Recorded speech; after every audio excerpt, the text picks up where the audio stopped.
इतिहास विषयाचे विद्यार्थी आहात हे गृहीत धरून तुम्ही प्रश्नाचे उत्तर देणार आहात. ज्यांना प्रश्नाचं उत्तर किंवा ज्यांना आपण स्वतःचं मत मांडायचं आहे अशा विद्यार्थ्यांनी हात किंवा बोट वरती करायचे. लक्षात आलं का?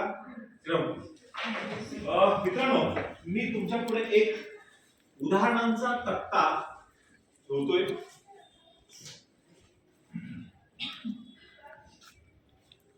सगळ्यांना दिसतोय का?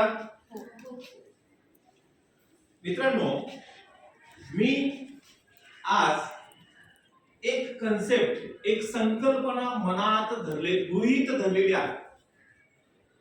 मी आज माझ्या मनात एक संकल्पना गृहीत धरलेली आहे आणि त्या संकल्पनेशी निगडीत जे उदाहरण आहे ते उदाहरण मी इथे दिलेले आहे आणि ते उदाहरण मी एक एक वाचतोय आणि ते उदाहरण कोणते आहेत काय मी वाचतोय, तुम्ही त्याचं उत्तर द्यायचं. मी माझ्यापासून ती सुरुवात करतोय. उदाहरणार्थ, मी जी माझ्या मनात संकल्पना गृहीत धरलेली आहे त्या संकल्पनेशी जुळणार म्हणजे स्वातंत्र्यासाठी सनदशीर मार्गाचा अवलंब हे उदाहरण माझ्या संकल्पनेशी जुळत नाही.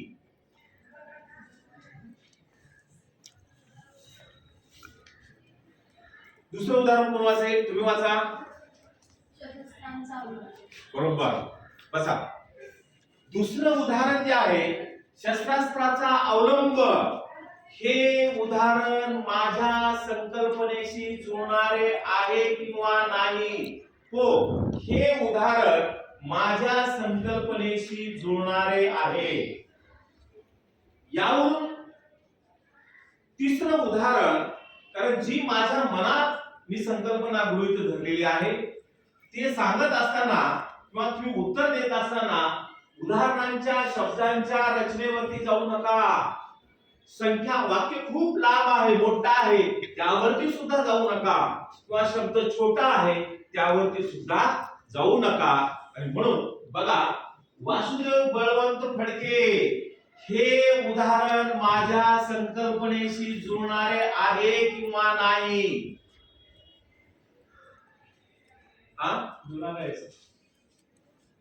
बरोबर.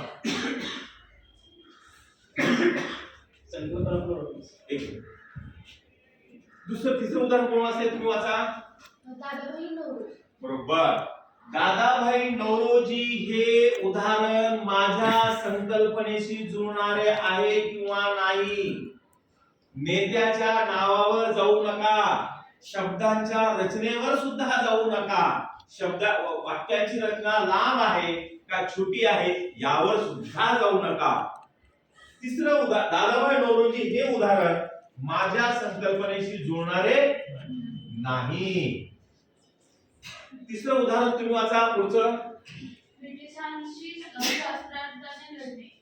ब्रिटिशांशी शस्त्रास्त्राने लढणे हे उदाहरण माझ्या संकल्पनेशी जुळणारे आहे किंवा नाही? होय.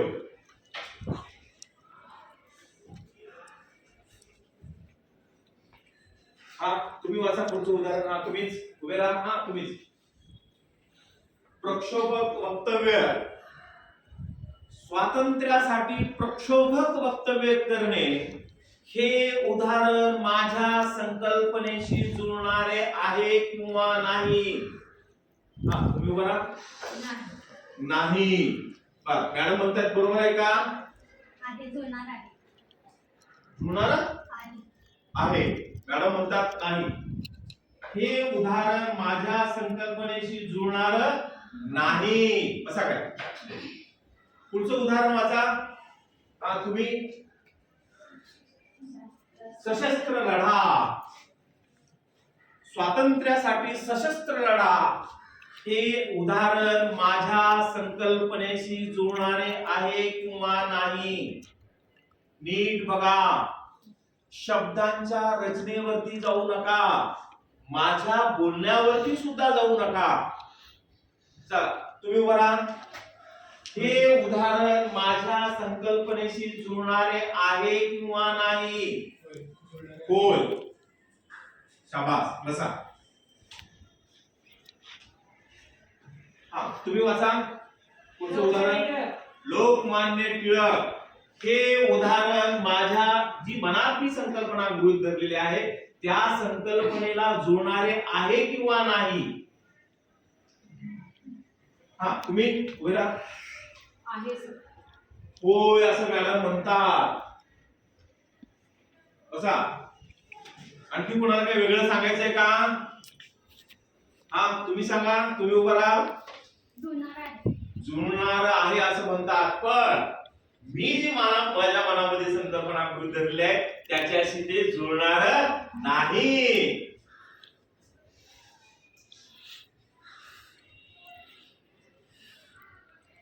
हा असं काय तुम्ही वाचा पुढचं उदाहरण. शस्त्रकारातील शस्त्रास्त्रे पळविणे शस्त्रकारावर हल्ला करणे हे उदाहरण माझ्या संकल्पनेशी जुळणारे आहे किंवा नाही. शब्द रचनेवरती जाऊ नका. खडूच्या रंगावरती सुद्धा जाऊ नका. हे उदाहरण माझ्या संकल्पनेशी जुळणारे आहे किंवा नाही. हा तुम्ही सांगा. नाही असं मॅडम म्हणतात. हा तुम्हाला काय म्हणायचंय? होय असं म्हणतात. बरोबर. हे उदाहरण माझ्या संकल्पनेशी निगडित आहे.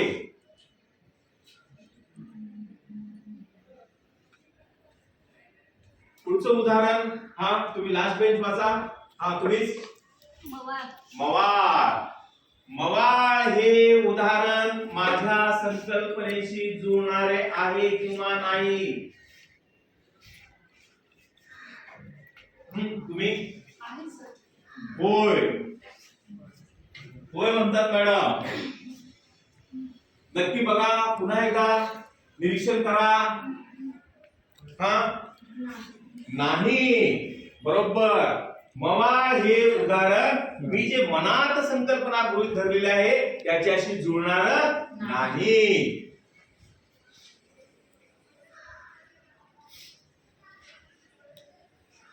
शेवटचं उदाहरण. हा तुम्ही वाचा. हा कमिशनर रँडची हत्या. बरोबर. कपाल. कमिशनर रँडची हत्या हे उदाहरण माझ्या संकल्पनेशी जुळणारे आहे किंवा नाही. अक्षरांची संख्या जास्त आहे त्यावर सुद्धा जायचं नाही. शब्दांची व्याप्ती कमी आहे यावर सुद्धा जायचं नाही.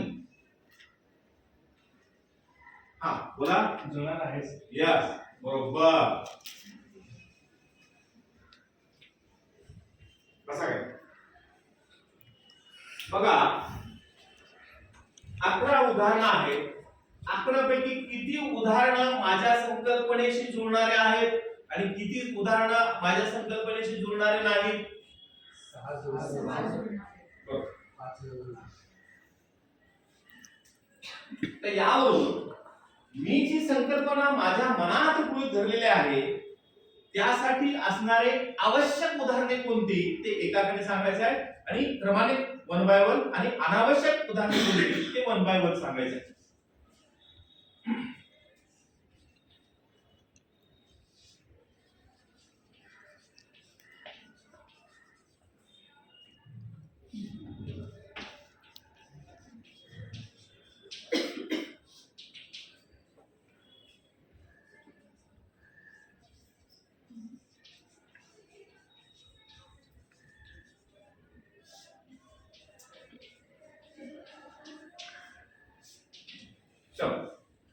कोण सांगतो पहिल्यांदा?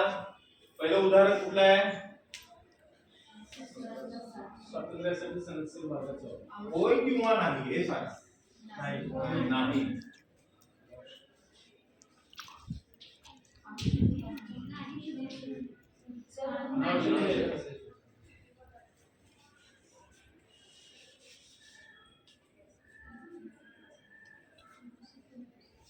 कुठलं आहे? स्वातंत्र्यासाठी संरक्षण भागाचं.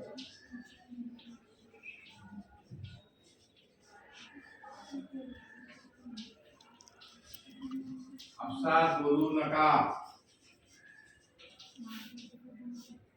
दुसरं उदाहरण शस्त्रास्त्राचा अवलंब. हे उदाहरण आवश्यक आहे का अनावश्यक आहे?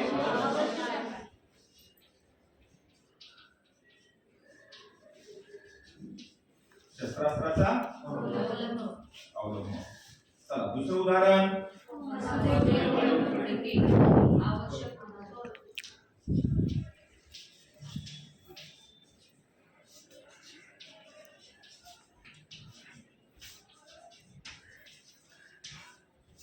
दुसरं उदाहरण.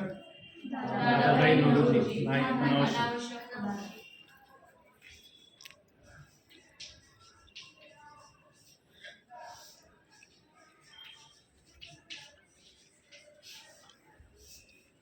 पुढे ब्रिटिशांशी शस्त्रास्त्राने लढणे होय.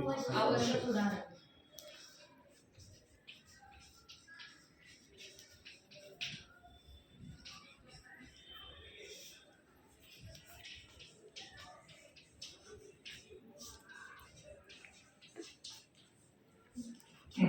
प्रक्षोभ वक्तव्य अनावश्यक उदाहरण.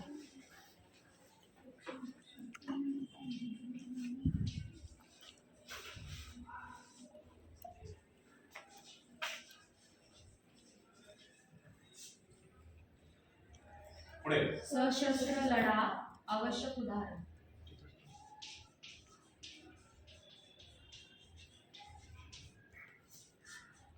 मान्य टिळक अनावश्यक उदाहरण.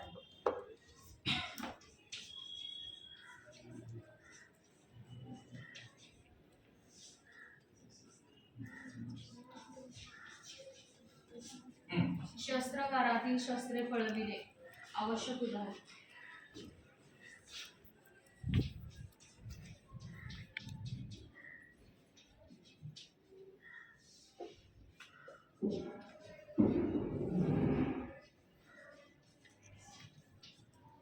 पुढे मवाळ अनावश्यक उदाहरण.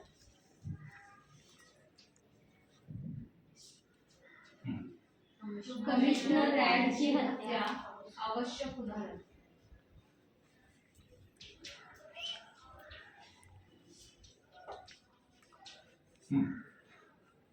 झाले का? बरोबर. आता आपण तुम्ही म्हणजे दिलेली जी उदाहरणं आहेत त्या उदाहरणामधले आवश्यक उदाहरणे कुठले आणि अनावश्यक उदाहरणे कुठले हे तुम्ही हे केलेले आहे. मी जी माझ्या मनात संकल्पना गृहीत धरलेल्या आहे त्या संकल्पनेचे काही गुणधर्म की ज्या गुणधर्मावरून तुम्हाला ती संकल्पना ओळखता येईल.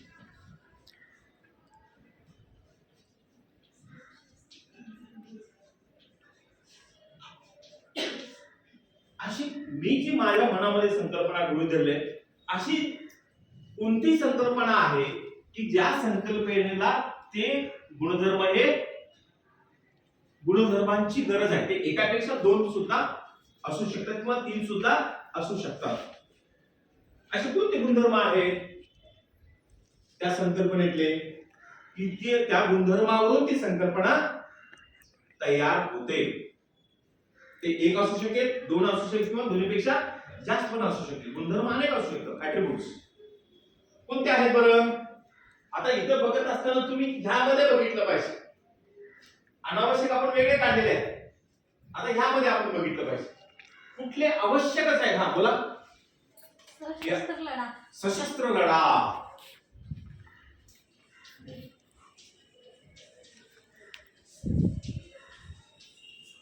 आणखी आणखी काय सांगता? बरं त्याचं एक उदाहरण आहे. बरं आणखी की जे गुणधर्म आवश्यकच आहे. हा जशास तसे होतच. हा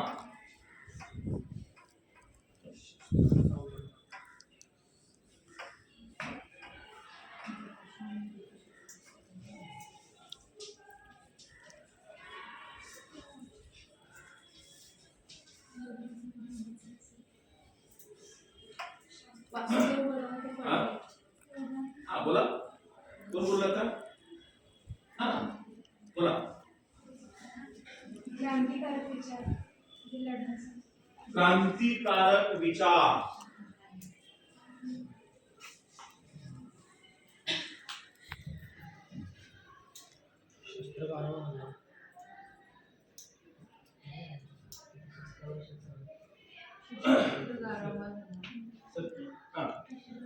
ब्रिटिशांशी लढण्यासाठी हिंसक मार्गाचा स्वीकार. शस्त्राचा वापर जे ब्रिटिशांशी शस्त्रानेच लढणे.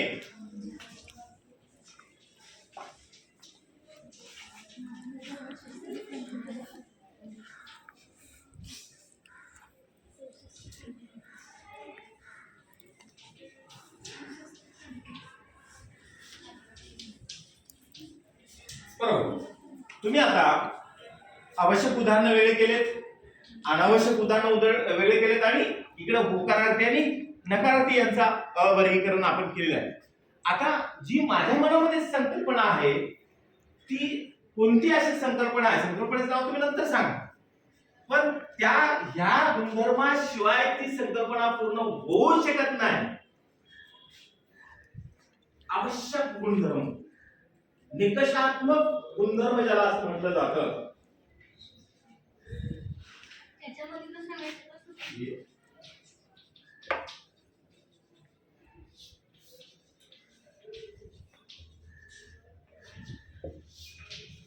इसेन्शियल ऍट्रिब्यूट्स की ज्याशिवाय ती संकल्पना ती उदाहरण जर वगळलं तर ती संकल्पना पूर्ण होऊच शकत नाही. असं कुठलं आहे? विशेष. विशेष लढा नाही. लढा तर ते सगळ्यामध्येच आहे लढा. हा, सशस्त्र लढा. सशस्त्र लढा. बरोबर, शाबास.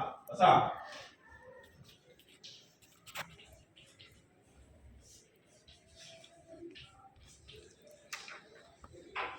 सशस्त्र लढा, शस्त्राने लढणे.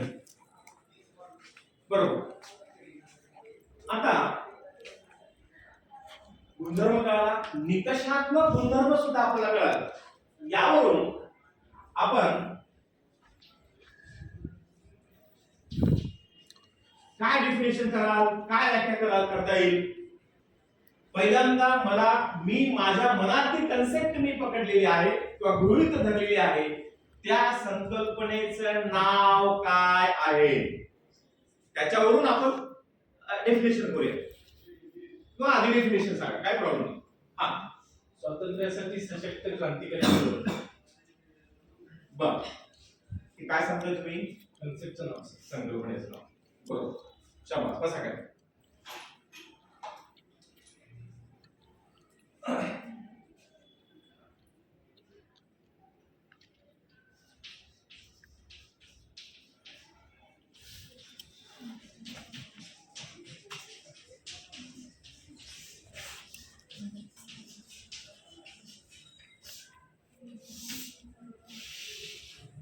बरोबर.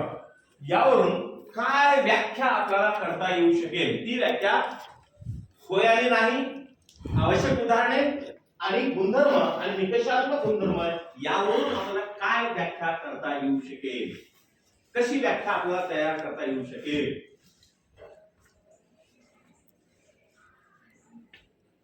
बघा, विचार करा. हा, बोला. स्वातंत्र्य मिळवण्यासाठी ज्या शस्त्राद्वारे आपण लढाई केली जाते त्याला शस्त्र लढा असे म्हणतात. वा, प्रयत्न चांगला. आणखी थोडस शब्दांतर व्यवस्थित करून काय सांगता येईल? बघा, विचार करा. हा, बोला. ब्रिटिशांकडून स्वातंत्र्य मिळवण्यासाठी ब्रिटिशांसोबत शस्त्रास्त्रांच्या सहाय्याने जी चळवळ चालवली गेली त्या चळवळीला सशस्त्र क्रांतिकारी चळवळ असे म्हटले जाते. बरोबर, शाबास.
बसावर तुम्ही बस तुम्ही बसा. ब्रिटिशांविरुद्ध लढण्यासाठी क्रांतिकारकांनी शस्त्राचा वापर केला. सशस्त्र क्रांतिकारी चळवळ म्हणतात. बरोबर की याच्या अगोदर अनेक नेत्यांनी अनेक वेगवेगळ्या मार्गाचा अवलंब केला. ही लढाई विचारांची नाही, तर ही लढाई शत्रूला जी भाषा कळते त्या भाषेतून उत्तर देणे. आलं लक्षात? इथं लढाई नाही, चळवळ नाही, घोषणा नाही, प्रक्षोभ भाषण नाही, डायरेक्ट जी भाषा ज्याला कळते ती भाषेनं त्यांना हे करणं आणि ती चळवळ म्हणजे ह्याचा वापर केलेला जे काही क्रांतिकारक असतील त्या क्रांतिकारकांना त्यांनी ती क्रांतिकारी चळवळ असे म्हणतात. म्हणजे असं इथं आज आपण काय सशस्त्र क्रांतिकारी चळवळीचा अभ्यास करत आहोत. आता यावरून तुम्ही काही जादा उदाहरणं सांगायची आहेत. आवश्यक उदाहरण म्हणजे होय नाही होयचे उदाहरण जादा उदाहरणं तुम्ही सांगायचे आहेत. जे इसेन्शियल आता नॉन इसेन्शियल नकोय. सशस्त्र क्रांतिकारी चळवळीची हे असलेले काही उदाहरण. हा सर काकोरी कट आणि चोरी चोरा येथील जेलचं जाणं. यस काकोरी कट हे एक उदाहरण उत्तम उदाहरण सशस्त्र क्रांती. हा बोला. चित्तरंजन दास हे सशस्त्र क्रांतिकारी. बरोबर छान उदाहरण. आणखी बरेच उदाहरण आपल्याला सांगता येईल सशस्त्र क्रांतिकारकांचे. काही चळवळींचे नाव आहेत की जे सशस्त्र क्रांतिकारक चळवळ म्हणून त्या काही चळवळी काही समूहातील काही लोकांनी ते सुरू केलेले आहेत. हा चौरी चौरा घटना. हा आणखी काही नाव आहेत. परवाच आपण जयंती साजरी केली पूर्ण भारतामध्ये. बिरसा मुंडा जी आदिवासींची चळवळ. हा रामोशाचं बंड हे सशस्त्र क्रांतिकारकांची चळवळ म्हणजे त्याचं उदाहरण. क्रांतिकारक लहुजी साळवे की ज्यांनी वासुदेव बळवंत फडके यांना ट्रेनिंग दिलं, प्रशिक्षण, भालाफेक कसं करायचं किंवा शस्त्रास्त्र कसं चालवायचं ते उदाहरण आपल्याला हे त्याच्यामधले उदाहरण असे अनेक आपल्याला त्यामध्ये देता येऊ शकतील. हा सॉन्डर्स यांची हत्या. सँडर्स ज्या खून ज्याला आपण म्हणूया त्या सगळे उदाहरणं आपल्याला देता येऊ शकतील. बरोबर. आता मला सांगा की जेव्हा मी उदाहरण पहिल्यांदा इथं टाकलं अगदी प्रारंभीच्या वेळेस त्यावेळेस मी कोणत्या संकल्पनेचा विचार करत असेल, मनात मी कुठली संकल्पना गृहीत धरली असेल असं वाटलं प्रारंभी अगदी सुरुवातीच्या काळात. हा सुरुवातीला मला जहाल ही संकल्पना आहे असं तुम्हाला जहाल वाटलं. आणखी स्वतंत्र लढा ह्याबद्दल असेल माहिती. बर. आणखी तुम्हाला काय वाटलं? काय झालं सर? कशाची उदाहरण देत आहे? अगदी प्रारंभीच्या काळामध्ये अगदी मी जेव्हा पहिलं उदाहरण वाचलं त्यावेळेस. आणखी हनुमाने मॅडम आपल्याला काय वाटलं? काहीतरी वाटलं असेल. मवाळ विचारसरणीबद्दल बोलतायत असं वाटलं असेल. हा स्वातंत्र्य प्राप्तीबद्दल बोलतायत असं वाटतं. बरोबर. पण जेव्हा एक एक उदाहरण आपण पुढे चाललोय आणि विद्यार्थी होय नाही असं म्हणतात, हे परिवर्तन कसं झालं की नंतर काय वाटलं आपल्याला नंतरच्या टप्प्यामध्ये? सुरुवातीलाही वाटलं, पण जेव्हा उदाहरण आपण पुढे होय नाहीचं वर्गीकरण करत चाललो तेव्हा काय? हा प्रथमतः स्वातंत्र्यासाठी एवढंच विचार होतं. नंतर दुसरं उदाहरण जेव्हा चालू झालं तेव्हा ते शस्त्राचं त्यामध्ये ऍड केल्यानंतर मग एक शस्त्राच्या रिलेटेड कुठला तरी टॉपिक आहे. सर मला अगदी सुरुवातीपासून ते लोकमान्य टिळकांच्या पॉइंट पर्यंत सर की स्वातंत्र्यासाठी जहाल विचारसरणी जी होती, जहाल विचारसरणीवरती चालू आहे असं वाटत होतं संकल्पना. परंतु ज्यावेळेस लोकमान्य टिळक नाही ह्या गटात तुम्ही म्हणतात सर, त्यावेळेस मी ते जहाल लगेच म्हणजे ते रिमूव्ह केलो आणि सशस्त्र क्रांतिकारी लढा किंवा एमची कन्सेप्ट त्यावेळेस. तुम्हाला काय वाटलं? तुम्ही एक उदाहरण चुकीच दिलं का? मला पण तसंच वाटलं होतं जहालाचं ते लोकमान्य टिळकांपर्यंत. आणि जेव्हा ते शस्त्रागारावर हल्ला तेव्हापासून ते सशस्त्र क्रांतिकार. आणखी कोणाला? आप कुछ बोलना है? बोलो, खड़े हो. क्या लगा है? वही है। आजादी के लिए लड़ाई मीन्स शुरू के जो एग्जाम्पल देखने के बाद ऐसे लगा कि आजादी के लिए लड़ाई के लिए ही सब पूरे उदाहरण है, लेकिन उसके बाद जब कुछ नई में चला गया निगेटिव में तो थोड़ा कंसेप्ट चेंज हुआ। ओके. मग असं कधी बदल झाला की यस हे सशस्त्र क्रांतिकारकांच्या बद्दलच आज सर मनात विचार झाले असतील असं कधी वाटलं? हा सशस्त्र लढा तिथं माझं चुकलं होतं, मी नाही ते करत. मग तिथून ते consider झालं की त्या रिलेटेड आहे. त्या रिलेटेड आहे. बरं आणखी इकडे मागे हा बोला. वारंवार शस्त्राचा शब्द येऊ लागले तेव्हा वाटलं की त्याच्या रिलेटेड आहे. त्याच्या रिलेटेड आहे. म्हणजे उदाहरण जसे जसे आपले पुढे चालले आणि जसं जसं उदाहरणांचं वर्गीकरण आपलं वाढलेलं आहे आणि तेव्हा आपल्याला शेवटच्या क्षणी असं कदाचित वाटलेलं असेल तरी पण काही लोक इथपर्यंत हा प्रक्षोभक वक्तव्य इथपर्यंत सुद्धा ते मला वाटतं कोणतरी होय असं म्हटलेलं होतं. मॅडम म्हणत होते की होय असं म्हटलेलं होतं. पण इथपर्यंत वाटत होतं, पण जेव्हा पुढे गेल्यानंतर की ते ह्या पद्धतीनेच वाटलेलं आपल्याला त्यामध्ये दिसत होतं. बा ह्या सगळ्यामध्ये ज्यावेळेस सुरुवातीला हे जे ज्यावेळेस तक्ता टाकला अगदी प्रारंभिक ज्यावेळेस आपण तक्ता टाकला आणि तक्ता टाकल्यानंतर जे माझे काही डायलॉग्स होते ते डायलॉग्स आणि त्या डायलॉग नुसार जे अप अँड डाऊन म्हणा किंवा वेगवेगळे उदाहरणं म्हणा, उदाहरणांची गुंफण म्हणा, हे उदाहरणांची गुंफण करत असताना काय आपल्याला वेगळे बदल किंवा काय वेगळं दिसतं त्याच्यामध्ये, काय वेगळं पण वाटलं, काय वेगळं पण जाणवलं.